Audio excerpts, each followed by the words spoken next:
Ya está en el aire Juan Manuel Cao. A fondo. ¿Qué tal? Muy buenas noches. Hoy continuamos con nuestra serie de programas especiales sobre las agresivas actividades de los servicios de inteligencia castrista en territorio norteamericano y también contra el mundo occidental. En los programas anteriores habíamos visto al tercer secretario de la Embajada cubana ante Naciones Unidas sorprendido por nuestras cámaras en plena labor de espionaje. Tras su expulsión ha resultado prácticamente imposible seguir su rastro, es como si se lo hubiera tragado la tierra. En Cuba no ha ocupado, que sepamos, ningún cargo visible, aunque hay algún que otro funcionario con nombres o apellidos parecidos, similares, en labores de provincia. Sin embargo, la oportunidad que se nos presenta, esta noche lo vamos a ver, es la de conversar con quien precisamente en 1992 fuera embajador de Cuba ante la ONU, la sede desde donde se dirigía y tal vez se dirige la actividad de espionaje contra Estados Unidos. En el siguiente reportaje veremos cómo es esa embajada por dentro, en qué consiste, este es otro aspecto, la falta de reciprocidad diplomática, cuáles son las técnicas que Cuba utiliza para burlar o agotar el contrachequeo de la contrainteligencia estadounidense, del FBI, y además, ¿de dónde sale tanto dinero para pagar todo ese inmenso aparato de espionaje y subversión? Así que sin más dilación, los dejo con el primer reportaje de esta noche. Adelante. En Naciones Unidas el hecho fue también muy comentado, sobre todo entre las embajadas latinas, porque de entrada es algo vergonzoso que a un oficial sea atrapado de esa manera por un equipo periodístico. Porque lo curioso es si hubiera habido toda una parafernalia de inteligencia para montar ese episodio, hubiera sido otra la situación. Pero la situación probada en este caso es que el espionaje castrista en territorio norteamericano se dirigía, y tal vez se sigue dirigiendo en gran parte, desde la embajada en Naciones Unidas. El edificio de la embajada, en el número 315 de la avenida Lexington, en el corazón de Manhattan, es un búnker inexpugnable. Hoy tenemos el testimonio excepcional de quien fuera embajador allí, para preguntarle cómo es el edificio por dentro.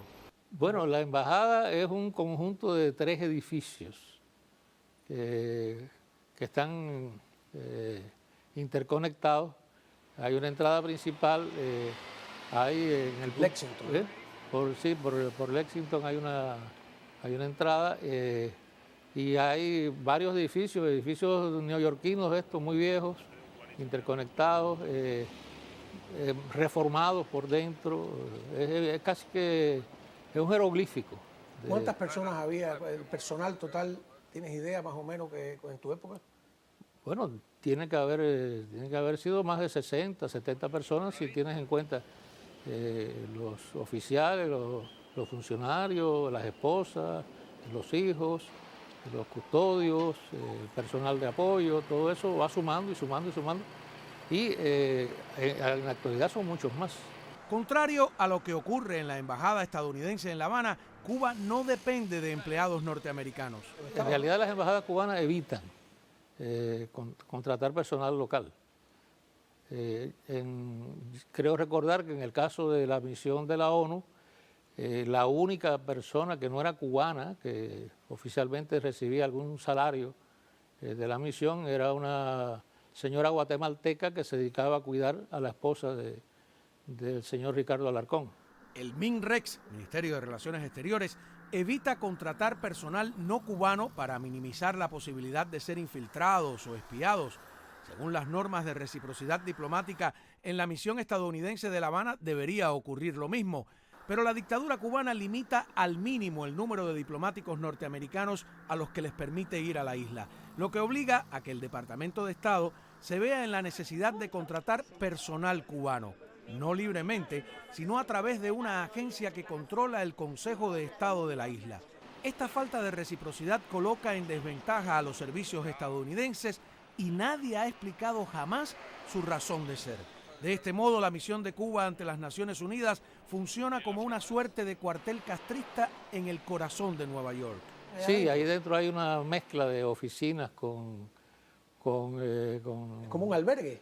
también, claro, sí, no, incluso... Dijeron que hay literas. sí, para los custodios, que son muchos, los choferes, etcétera, no hay otra forma de resolver eso que no sea organizando dormitorios colectivos y comidas colectivas. Y eso crea mucho una situación de convivencia muy precaria. Como una beca, ¿eh? Muy precaria. Eso. Y muchas embajadas de Cuba en todas partes del mundo, sobre las grandes sobre todo, no escapan de eso. En la Embajada de España hubo una época que también se hicieron prácticamente cuarterías dentro de la misión. Es parte de la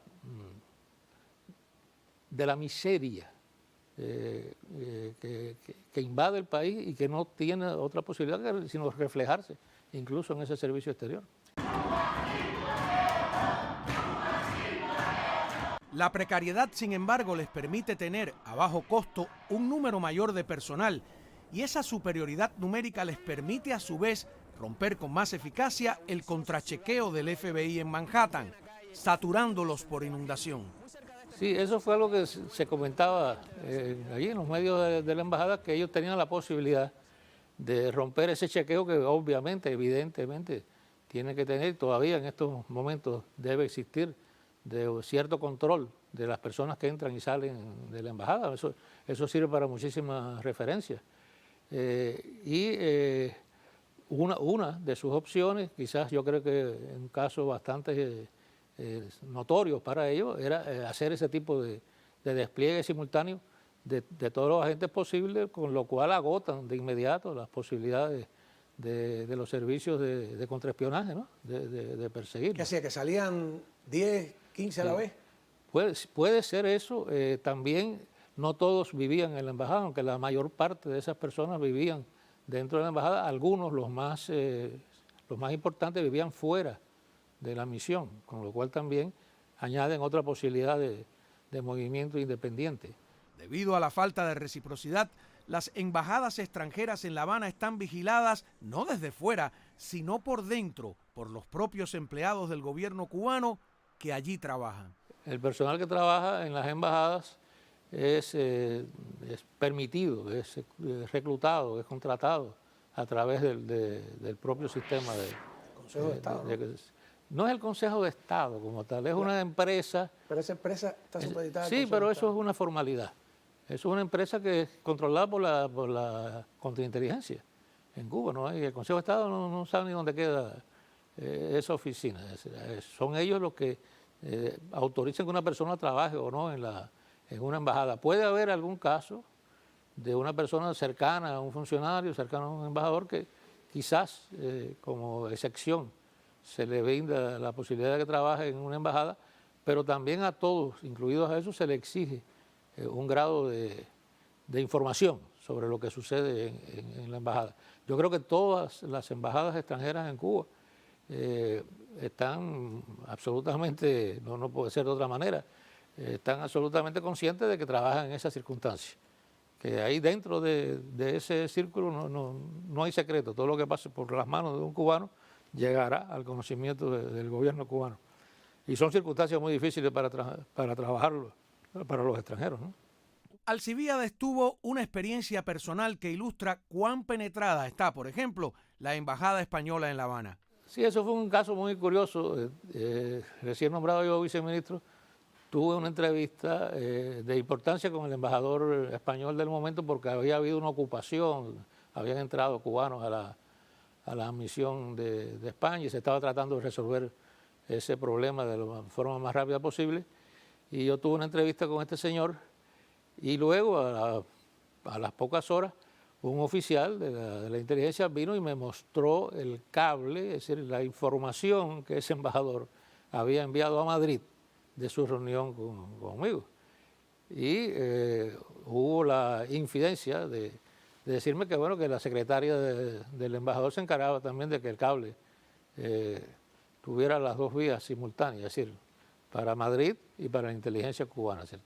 Todo lo que ese embajador transmitía, al menos por esa vía, para su gobierno, pues era del conocimiento inmediato del gobierno cubano. Habría que agregar a ello que como las naciones acreditadas en La Habana pagan en moneda fuerte, parcial o totalmente el salario de los empleados que Cuba les autoriza o coloca, terminan pagando el personal que los espía y conspira contra ellos. Es decir, que a Cuba ese espionaje le sale gratis. Y para el espionaje y la subversión en el exterior, ¿de dónde sale el dinero? Bueno, en buena parte, o quizás en su totalidad, sale del altísimo costo de los pasaportes, del sistema de visado, etcétera. Es decir, por eso explica la reticencia, la resistencia durante muchos años del gobierno cubano por quitar esas cargas onerosas para los emigrados en sus documentos normales de ciudadanos viviendo en el extranjero. Es decir, los pasaportes cubanos han sido durante mucho tiempo los más caros del mundo. Se exigía además una renovación, se exigía un permiso para ir al país, etc. Todo eso es dinero que se recaudaba y que contribuía como fuente principal para el sostenimiento del servicio exterior. Independientemente de eso, la acción misma de la inteligencia, la actividad de la inteligencia es una prioridad del gobierno cubano y eso está por encima de cualquier otra circunstancia. Bueno, muy bien, el reportaje que acabamos de ver, en él hemos expuesto varios aspectos de la actividad de la Dirección de Inteligencia Castrista contra los Estados Unidos. En cuanto al tema de la fachada diplomática, hay que volver a subrayar el aspecto de la falta de reciprocidad. Incluso quienes bajo diferentes argumentos favorecen mantener relaciones diplomáticas con Cuba deberían exigir un mínimo de reciprocidad. No se debería seguir permitiendo que las embajadas occidentales en La Habana no puedan enviar a Cuba su propio personal diplomático en las cantidades que quieran o en proporción a lo que se le permite a Cuba en esos diferentes países en los que se le acredita. Y además que las embajadas en La Habana se vean obligadas a contratar personal cubano no libremente, sino a través de una agencia del gobierno dirigida y manipulada por la contrainteligencia. Se trata, sin dudas, de una desventaja comparativa que no responde a las mínimas normas de reciprocidad diplomática, recalcamos. En el siguiente reportaje veremos algo que yo creo que es inédito, el testimonio de un cubano egresado de dos de las más altas academias de la KGB. Y preguntas básicas, ¿qué se estudia en esas academias? ¿Qué se aprende en esos lugares? Ya lo verán.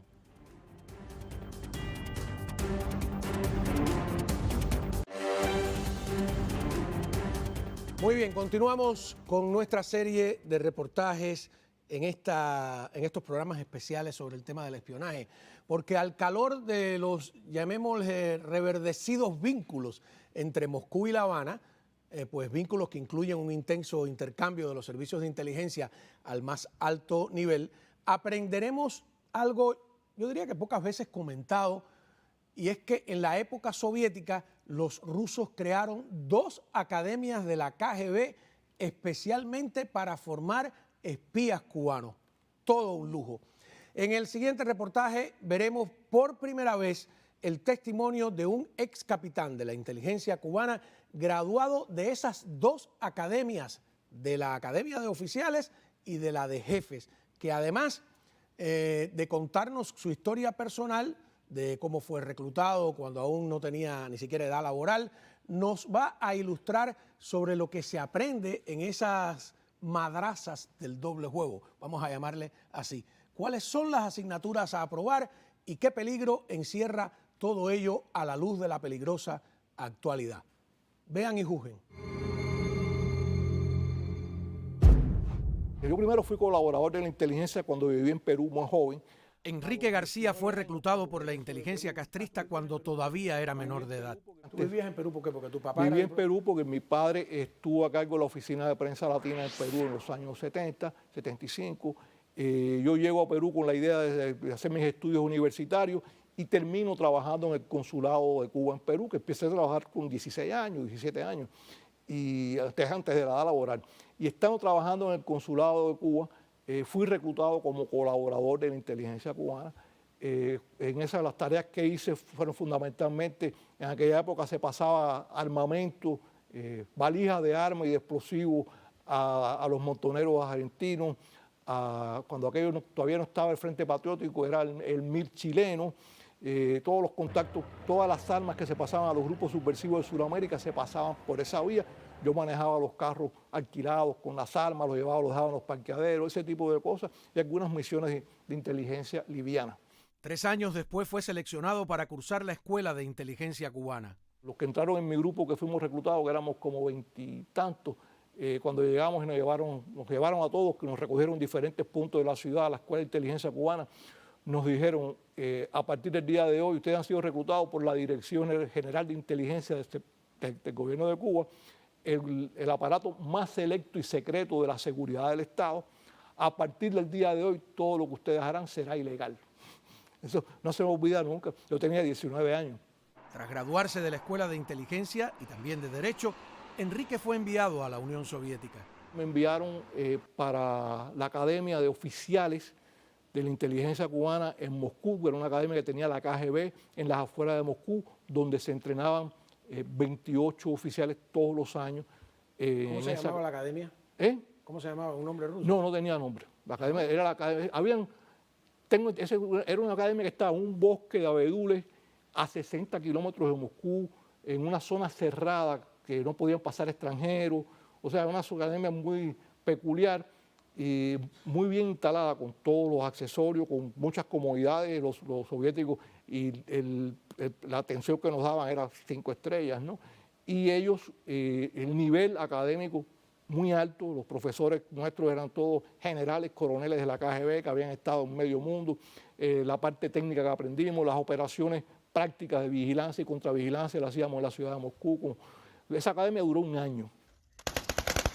La reciente participación de mercenarios cubanos en la invasión rusa a Ucrania, junto a los más recientes acuerdos en materia de inteligencia, nos recuerda la vieja y estrecha colaboración entre Moscú y La Habana desde los tiempos soviéticos. En el siglo XIX, el mejor servicio de inteligencia del mundo lo tenía la Rusia zarista. La eficiencia de la KGB viene por esta razón. Cuando conocimos a Enrique García, vivía en Washington bajo custodia de los servicios estadounidenses.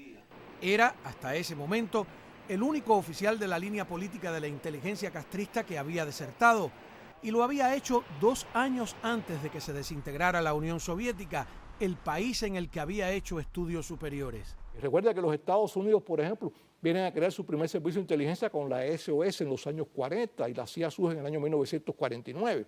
O sea, este país no tiene una historia, nuestro país adoptivo, de un largo trabajo de inteligencia. Los británicos tienen más, pero los rusos venían en la carrera larga. Hoy, cuando los vínculos entre Rusia y Cuba reviven con fuerza, el testimonio del capitán Enrique García sobre su paso por 2 de las más altas academias de la KGB adquiere una actualidad ilustrativa, entre otras cosas porque Vladimir Putin es un egresado de academias similares. Putin es un mafioso, sin lugar a dudas, un mafioso oficial de la KGB, pero Fidel, sin pasar la academia de la KGB como Putin, es mafioso de nacimiento. ¿Pero qué se aprende en las escuelas de la KGB? ¿Cuáles son las asignaturas? Psicología operativa. Se estudia... ¿Qué es la psicología operativa? La psicología operativa te enseña cómo manejar las técnicas de entrevista, cómo manejar las relaciones interpersonales, las características de los seres humanos, las ansiedades, estudiar a las personas cuando estás hablando con ellas, qué significa cada gesto, ¿no? Una psicología bastante profunda. Se estudia también reclutamiento. Bueno, el reclutamiento se estudia cómo se inicia una relación, cómo se estudia cuando se buscan las posibilidades de inteligencia, se estudian las características de la persona, las motivaciones, cómo se va desarrollando ese proceso, se pasa de señalar la persona de interés a candidato, de candidato a reclutamiento y de ahí a gente. Cómo se hace, cómo se recluta, las medidas que hay que tomar en un reclutamiento. Bueno, entonces después van las rutas de comprobación, vigilancia, contravigilancia, después va psicología nacional de países, por ejemplo, se estudia, cada país tiene su psicología nacional, Esto de que todos somos idénticamente iguales en todos los países no es cierto. O sea, el anglosajón en Estados Unidos hay peculiaridades de la psicología nacional. En cada país latinoamericano, no todos los latinoamericanos somos iguales tampoco, cada país tiene su psicología nacional. Los franceses tienen la suya, entonces eso tenía que estudiarlo por lo menos de 30 o 40 países. O sea, trabajo contra China. En la época mía China era un enemigo. A nosotros nos enseñaban a trabajar contra China. Trabajo contra China, trabajo contra los Estados Unidos, trabajo contra Inglaterra, trabajo contra Alemania, trabajo contra Francia. Entonces, cada vez que estudiabas un país, venían expertos de la KGB que habían estado años en esos países y te explicaban toda su experiencia operativa. Además de eso, el trabajo de inteligencia es fascinante. O sea, al que le gusta, ¿no? A mí me gusta el trabajo de inteligencia. Yo servía una mala causa, pero el trabajo de inteligencia es bonito, ¿no? Tiene sus peculiaridades. Si lo ejerces para una buena causa, es un trabajo interesante. Para mí, para mi gusto, ¿no? Teníamos un campo de tiro en el basement, en el sótano de la academia, y ahí venía un instructor del Departamento de Operaciones Especiales de los Killers de la KGB a enseñarnos a disparar con diferentes armas determinados días de la semana también, tiramos mucho también. 4 años más tarde yo regreso a Moscú, 5 años más tarde yo pasé la escuela de jefes de la inteligencia cubana. En la primera academia que yo pasé, yo fui el más joven de todos los que fuimos en esa academia, la primera, la de oficiales. Cuando yo fui a la de jefe, te podrás imaginar, me habían promovido de una manera muy grande porque el que estaba más joven por delante de mí tenía 10 años, 12 años más que yo. ¿Por qué deserta un oficial de la importancia estratégica del capitán Enrique García? Primero, esto es un proceso, ¿no? Yo tuve la oportunidad que no tuvieron muchos jóvenes de mi generación en Cuba. Yo nací en el año 58. Yo pude vivir fuera de Cuba estando muy joven. Conocí algo diferente a lo que era Cuba. Es un país que, a pesar de que había una dictadura militar de izquierda, habían ciertas libertades. Velasco Alvarado. Velasco Alvarado, otro aliado de Cuba, otra revolución manejada por Cuba, muy radical, pero con más libertades que en Cuba. Y eso me permitió ver otro mundo, tener acceso a literatura. Y me permitió también conocer la nomenclatura cubana, conocer cómo funcionaba el sistema, conocer la corrupción de Cuba.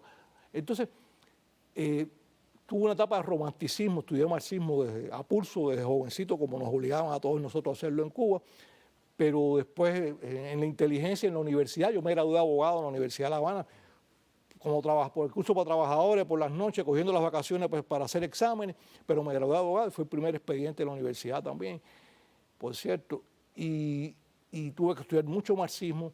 Primero creí en el marxismo, después me convencí, cuando todavía era marxista, a principios de los 80, que Fidel Castro era un descarado, que no era marxista, me aburrían sus discursos. Entonces, lo primero que descubrí, y además como conocía la corrupción de toda la cúpula, toda la dictadura cubana, a ese nivel yo sí la viví, yo sabía cómo vivían todos. Entonces, yo me asqué del sistema, me asqué de Fidel Castro, pero creí que el marxismo era bueno.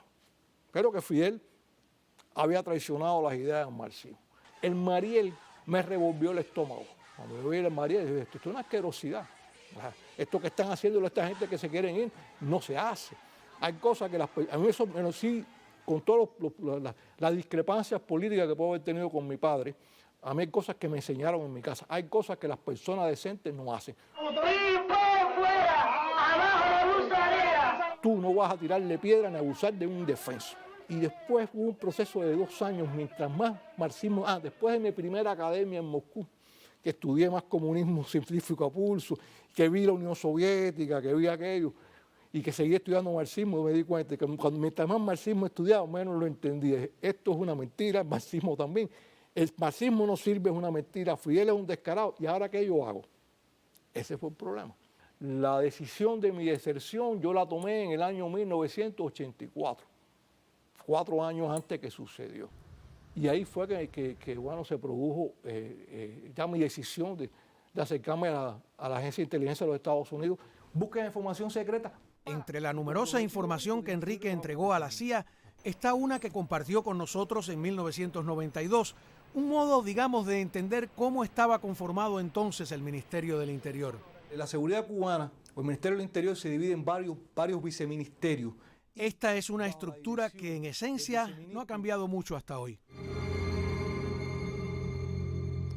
Bueno, sin dudas hay que agradecerle al capitán Enrique García la disposición de compartir su información y además la sinceridad con que nos habla de su pasado en los servicios de inteligencia del enemigo. Y no olvidemos que el capitán Enrique García también operó bajo fachada diplomática, lo que nos remite nuevamente al caso del embajador Víctor Manuel Rocha, aunque este último en un sentido diferente, porque no es un cubano, sino un diplomático norteamericano de origen colombiano. Por cierto, hay un detalle del embajador Rocha que se ha destacado poco, y es que en el 2014 se hizo ciudadano dominicano, 36 años después de haberse hecho ciudadano norteamericano, eso fue en 1978, de modo que sumando la ciudadanía colombiana, que la tenía o la tiene, más la ciudadanía norteamericana, pues hay que agregar ahora esta información sobre la ciudadanía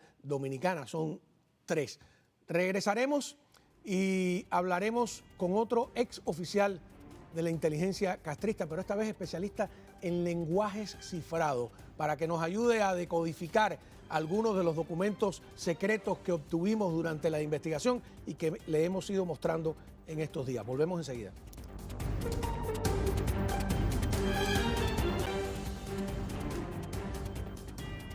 Muy bien, ahora nos toca conversar con el capitán José Cohen, un ex oficial de la inteligencia cubana que desertó en 1994 y se asegura que entregó a la contrainteligencia estadounidense información sensitiva sobre códigos encriptados. En el segundo reportaje de esta serie, ustedes recuerdan que tuvimos acceso directo al modo en que los espías recibían instrucciones, intercambiaban información, y entre esos documentos vimos inscripciones de nacimiento falsas, licencias de conducir, tarjetas de seguro social, y también grabamos el envío de mensajes por Radio Habana, Cuba, lanzando al aire códigos de 5 cifras que luego eran decodificados con gamas, que también las vimos, igual de 5 cifras. Así que uno se pregunta cómo funciona todo esto, ¿no? Y cómo estaría funcionando hoy en día en la era del Internet y de los teléfonos inteligentes o de la inteligencia artificial. Así que les presento y le agradezco que esté con nosotros al capitán José Cohen. Bienvenido, muchas gracias. Bueno, gracias a ti, Juan Manuel. Tengo tantas preguntas, tantas dudas, ¿no? Comencemos. Comencemos. A ver, bueno, viste los reportajes, el primero y el segundo reportaje donde aparece todo esto que yo describo acá. Vamos primero para que la gente sepa, ¿no? Me dices que tú eres graduado de análisis de sistemas especiales de comunicación. Sí, es una carrera específica que era matemática pura aplicada a la criptología. Ajá. Cuando dices criptología, ¿qué significa criptología? Criptología es la ciencia que se encarga de cifrar y descifrar mensajes para las comunicaciones, para asegurar las comunicaciones entre gobiernos, comunicaciones militares. Bueno, y hoy es aplicado incluso a todos los sistemas de cómputo, de transacciones bancarias, todo lo que tiene que ver con comunicaciones para que no pueda ser detectada por el enemigo, en este caso, o para mantenerla privada, se llama la ciencia de la criptología. ¿Y estudiaste en la oncena dirección del MININ? ¿Que eso qué era? Sí, yo estudié en la oncena, bueno, estudié la criptología en la oncena dirección del MININ, que pertenecía al Estado Mayor del MININ, que en aquel entonces el jefe Era Patricio, ¿no? Era Patricio, general, ¿no? Patricio de la Guardia, hermano. Qué bien. Ahora, cuéntame, nosotros vimos, y eso lo grabamos en vivo, porque el agente Adán sabía la hora, que usan Radio Habana, Cuba, una radio abierta, y empiezan a lanzar, en medio de estar la música andando, paran la música y empiezan 5, 4, 8, 15, 7, números que me di cuenta, nos dimos cuenta que era siempre de 5 cifras. ¿Por qué usan una radio abierta que puede oír todo el mundo? Bueno, porque el mensaje que se transmite está completamente codificado. No importa que tú lo escuches. De hecho, una de las cosas que se hacía en Cuba era interceptar estas comunicaciones, ¿verdad?, para tratar de descifrarlas, para tratar de decodificarlas. Entonces, la mejor manera, la más económica además, para transmitir y comunicarte con un agente o con alguien que tú quieras mantener comunicación es abiertamente. Yo te mando a ti desde Cuba una serie de letras. En realidad esos números son letras que después con una clave que tú tienes en tu casa, en tu poder, tú puedes descifrar el mensaje. Ajá, que esos son las gamas Esas que vimos son, aquí. sí, las que claves, tienen, sí. Pero yo vi que él tiene unas gamas para él, unas color rojo y otras color negro, ¿no? Y que eran para ser usadas indistintamente.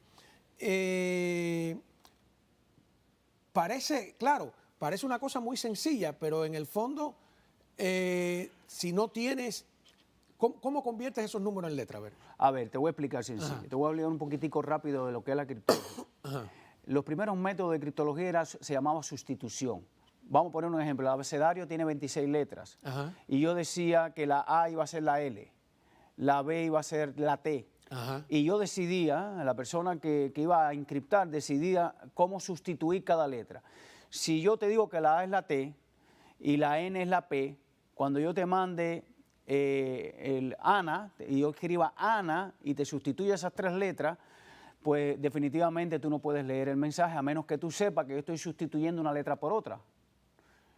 ¿Estamos entendiendo? Clarísimo, ¿no? eso está clarísimo. Eso está claro. Hay otra cosa que se llamaba transposición. Te estoy hablando de las cosas más Sí, sí, remotas. ajá. La transposición es que yo escriba el texto claro, el texto, la carta que te voy a escribir sin espacio, en una matriz, por ejemplo, de 6x6, cuadritos 6, 6, y yo escriba, y después que termine de escribir, y te mande eso. Pero tú tienes el código para ponerlo correctamente. Claro. ¿Estamos de acuerdo? Sí, claro. ¿No? Los griegos, los romanos en el imperio tenían que... había un doble mensaje, ¿no? Sí. Eso En tenía los un nombre. papiros, claro. Ajá. Y dentro estaba el verdadero mensaje, etcétera. Correcto. Pero ¿por qué 5 cifras? Bueno, 5 cifras es para romper el tamaño de una palabra. Por ejemplo, cuando a mí me tocaba tratar de descifrar, lo que hacíamos nosotros era tratar de buscar letras repetidas, ¿verdad? En el abecedario, no sé si tú sabes que la letra E es la más común, y si yo veía una T que se repetía muchas veces, probablemente fuera una E, pero si yo te mantengo, lo de 5 puede ser 4, pudieron haber sido 3, pudieron haber hecho Pero 10. nunca con números complejos, ¿no? Nunca ponen un 22, un 45. Depende de lo que acordemos. ¿Sí? Sí, puede ser. Eso yo lo complico tanto como yo quisiera. De hecho, yo puedo hacer sustitución, transposición y una gama aleatoria, que es lo más sofisticado que hay, y yo te puedo cifrar un mensaje, por ejemplo, completo con una gama sin repetición. Sin repetición. O sea, yo puedo escribir un mensaje completo, date cuenta, para que tengas una idea, 26 letras y 10 números. ¿Ok? Para saber la cantidad de combinaciones que tú puedes lograr con eso, tendría que ser 36 factorial, que es 36 por 35 por 34 por 33, son números infinitos. No hay computadora hoy en día. Mira, yo creo que el criptoanálisis, no la criptocomposición. El criptoanálisis. ¿Cuál es la diferencia? El criptocomposición son la gente que se dedican a componer las claves para cifrar. Y el otro es el que se encarga de El que se descifrarla. encarga de tratar de descifrar. Pero yo creo que esta segunda parte, hoy en día, con la tecnología que existe, está casi muerta. Sí. Por ejemplo, que yo sepa, nunca Cuba, nunca jamás pudo ni siquiera acercarse a descifrar un mensaje en Estados Unidos. Y creo que la única manera que tú puedes lograr eso hoy en día es que haya la participación humana entregándote la información. O sea, que haya alguien diciéndote, esta es la clave, esta es la máquina que usaron, porque no creo que exista... Pero ahí que estamos mirando esas gamas, ¿no? A mí lo que me desconcierta, que él recibe números, pero para descifrarlo tiene también números. Sí, pero Entonces, por ejemplo, 7 más 7 es 14. Ajá. ¿Ok? El 14 es una letra. A, B, C, D, F. Eso, él puede recibir números, pero en realidad cuando la suma factorial, lo que hace es que cada suma da un número que es una letra. Y eso es lo que tú y yo acordamos. Es un trabajito tremendo, porque mira ahí esos mensajes, entre esos mensajes había cosas tremendas. Sí. Averiar las flotillas del exilio, los sí. barcos, ahí, en ese papel específicamente. Y luego, y no ve cómo él va empatando de un lado a otro, claro. Claro, yo sé. Es un trabajo, sobre todo en aquel tiempo, manual. Porque hoy existe manera de tú hacer eso con software. Así. De hecho, la máquina Enigma, la famosa máquina Enigma, era una máquina que no existía en aquel tiempo computador y hacía eso.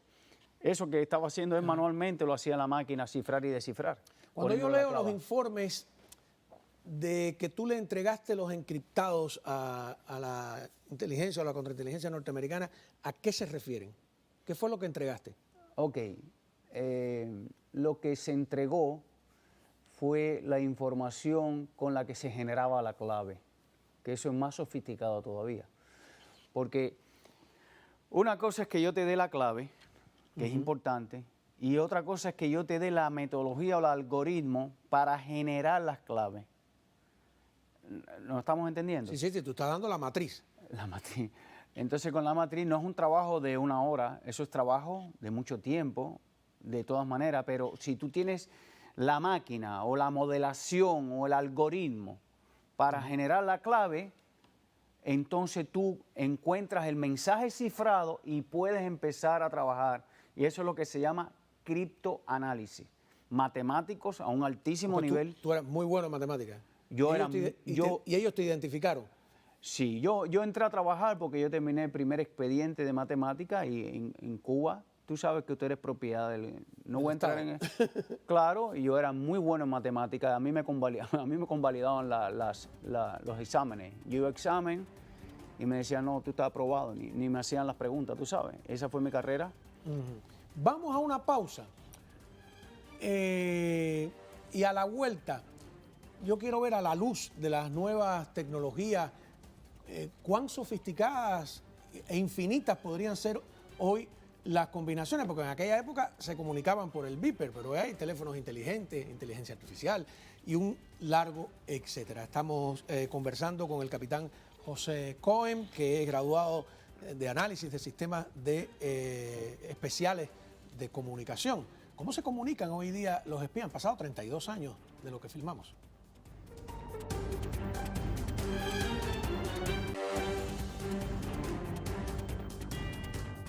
Continuamos hablando con el ex capitán de la inteligencia cubana, José Cohen, especialista en criptología, y tratando de ver, José, todo esto que es del año 92. Tú sabes que cuando yo grabé esto, entendí por qué el Che en el diario se pasa la vida anotando. Hoy escuché Radio Habana Cuba. Y yo decía, Radio Habana Cuba no tenía una programación ni muy política. La comunicación. Ajá, claro, en realidad era que le estaban transmitiendo instrucciones desde Cuba todo el tiempo. O sea que ahí tienes una prueba de que el Che estaba manipulado directamente desde La Habana, ¿no? Para todas las disquisiciones que hay. Pero vimos también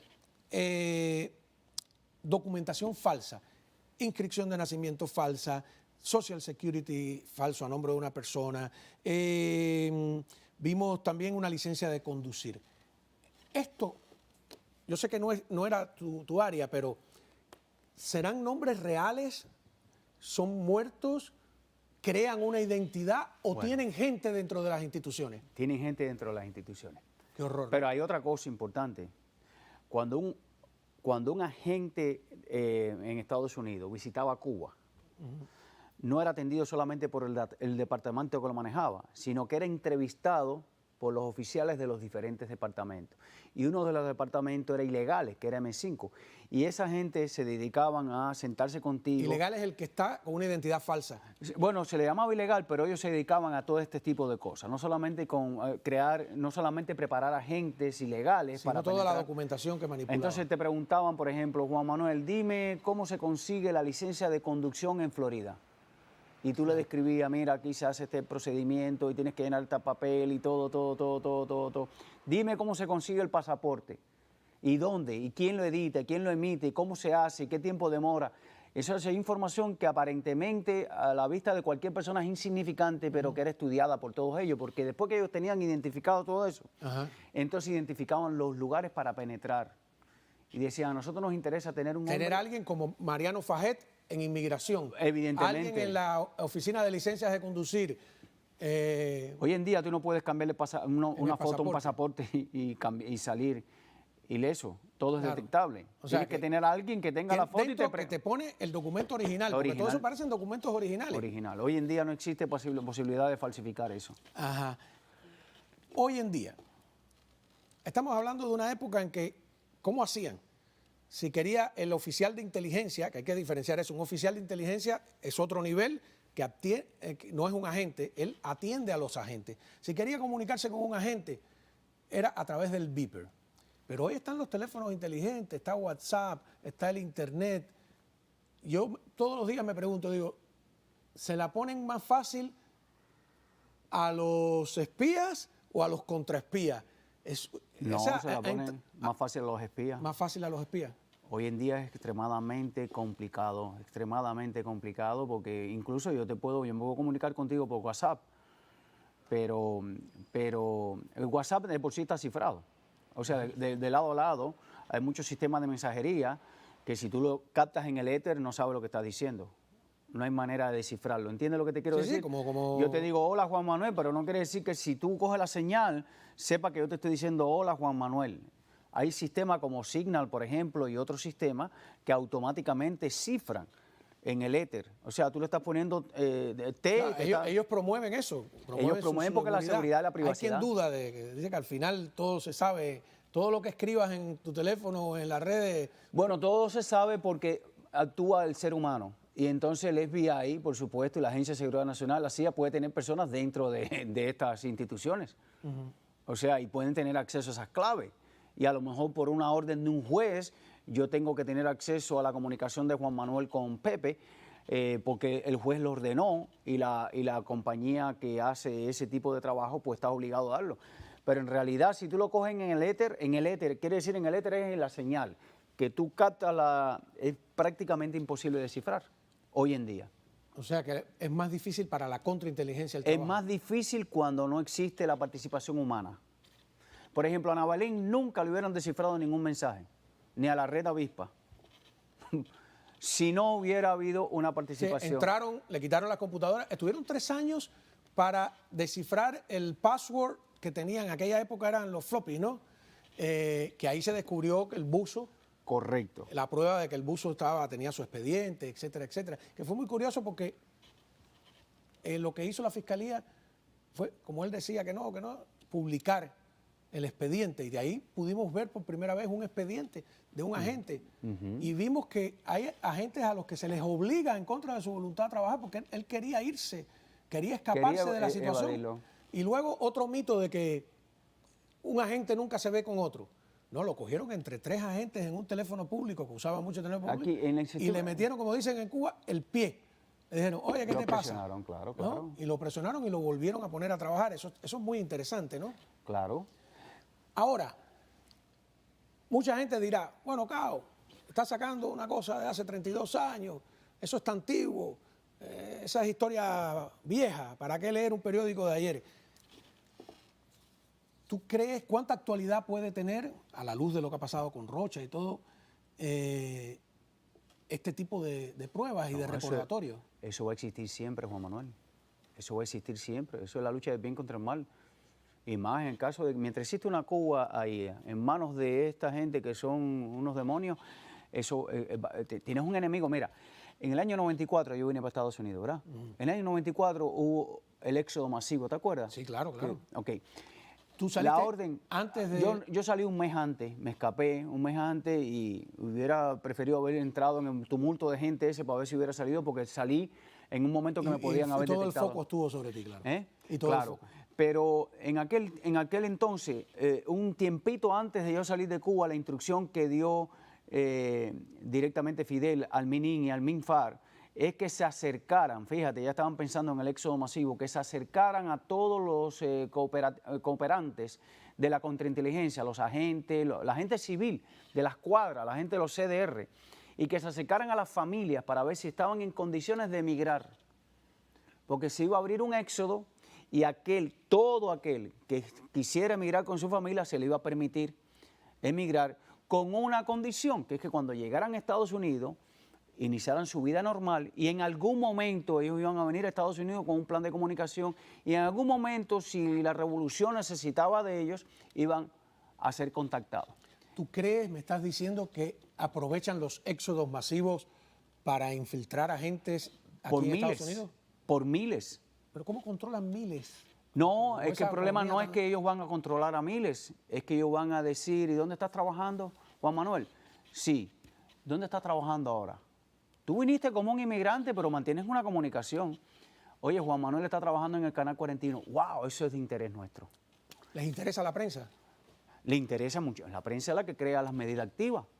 ¿Qué es una medida activa? La medida activa es la capacidad de usar a un periodista, el prestigio, la reputación de un periodista para cambiar una realidad, para mandar un mensaje que a ellos les interesa, para con media mentira y media verdad distorsionar la información e influir sobre la masa. La prensa es, bueno, imagínate que hay hay un departamento que se llama Departamento de Medidas Activas. Ajá. Pero yo he visto medidas activas también que varían, que son, por ejemplo, crear una carta falsa. Escrita por una persona, ya sea de autoridad o no, crear una confusión para que los grupos del exilio se fajen entre ellos. Bueno, yo soy testigo. ¿Tú te acuerdas de Taladrí? ¿Taladrí? Sí, claro. Reinaldo Taladrí era oficial de inteligencia, trabajaba en el Departamento de Medidas Activas. En la mesa redonda. Correcto. Taladrí escribió un libro sobre Mascanosa, que me lo enseñó a mí en manuscrito. Como si hubiera sido Mascanosa. No. Que era la historia de Mascanosa, supuestamente era una investigación y distorsionaba. Entonces ponían cosas de verdad y cosas de mentira para influir, para confundir, para desprestigiar. Testimonio de una emigrada. Un libro que se publicó por miles en Cuba. Cuando éramos niños. De una supuesta emigrada, que era una carta, la forma de una carta, como una emigrada que se había arrepentido porque los Estados Unidos eran muy malos. Yo me acuerdo. Años después, la revista Verde Olivo reconoció que era una medida activa y ella era desde que la enviaron para acá, era un agente de la seguridad del Estado que tenía esa misión. Te agradezco. Vamos a ver si de aquí a que... Bueno, tenemos oportunidad de conversar más porque todavía quedan varios reportajes, pero usted no se vaya, porque vamos a ver qué nuevas revelaciones tendremos para mañana. Ya usted verá.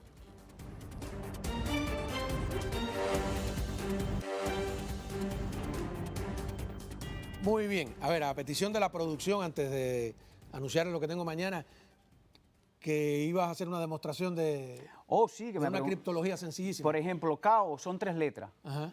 La letra C es la número 3 en el alfabeto. Ajá. La A es la 01 y la O es la 15. Imagínate que ahora tú recibas 030115 y yo tenga la clave 435. Yo te cifro, te digo 03 más 04 es 07. Entonces la letra C, que es tu primera letra del apellido, se convierte en G, porque ya no es la 3, sino es la 7. La letra A, como tengo la clave que es 435, 01 más 3, 4, se convierte en D. Ajá. Y la letra O, que es la número 15 más 5 es 20, se convierte en T. Ahora yo te envío GDT en número. Y entonces la persona que recibe tiene que tener la combinación de la clave. Esto es una cosa muy sencilla. Esto es descifrable. ¿Ok? Pero si yo eso después hago una sustitución, si después te hago una transposición, si después te empiezo a complicar esto y te lo puedo hacer varias veces, yo te puedo hacer este proceso varias veces. O sea, que puedo tener el papel delante y no saber que están hablando de mí. Jamás. ¿Cómo no? Bueno, muchísimas gracias, de verdad. Mañana vamos a saber qué % del personal en la misión cubana ante las Naciones Unidas con sede en Nueva York se dedica al espionaje y no a la diplomacia. ¿Y cuántos de estos supuestos diplomáticos son en realidad peligrosos oficiales de alto o mediano rango? También trataremos de dilucidar por qué el gobierno estadounidense y otras naciones democráticas permiten la enorme disparidad que existe en cuanto a personal en esas sedes. Es decir, veremos qué es la reciprocidad diplomática y cómo en el caso de Cuba sencillamente no se cumple. Veremos qué significa eso para las embajadas acreditadas en La Habana y todo el peligro que encierra tal disparidad. Así que nos vemos mañana.